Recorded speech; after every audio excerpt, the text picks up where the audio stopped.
আজকে নবান্নতে যাওয়ার আগে আচমকা স্বাস্থ্য ভবনে হাজির হন মুখ্যমন্ত্রী শুভেন্দু অধিকারী। সেখানকার পরিস্থিতি খতিয়ে দেখেন এবং সেখানকার আধিকারিকদের সঙ্গে কথা বলেন। তার সঙ্গে ছিলেন স্বাস্থ্যমন্ত্রীও।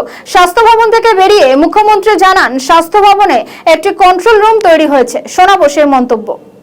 পরিষ্কার আছে কিনা, এমার্জেন্সিতে রুগী পড়ে আছে কিনা, আউটডোরে ব্রোকার আছে কিনা, ঠিকঠাক হচ্ছে কিনা, বাইরে যে হসপিটালের একটি সুন্দর স্বাস্থ্যসম্মত পরিবেশ ঠিকঠাক আছে কিনা, গার্বেজ ক্লিনিং আছে কিনা, এইসব জিনিসগুলো আমি ওখানে দেখে এসেছি।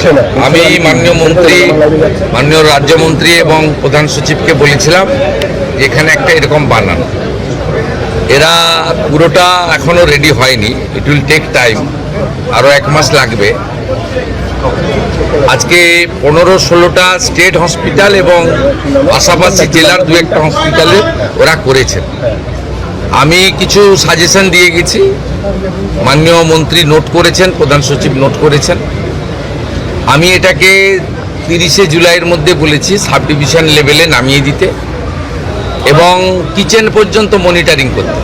বাইরে পার্কিং এবং যেখানে আমাদের ফেয়ার প্রাইস সব রয়েছে, আগামী দিনে জনঔষধি কেন্দ্র হবে, সেই জায়গাগুলো ঠিকঠাক করে দেখতে।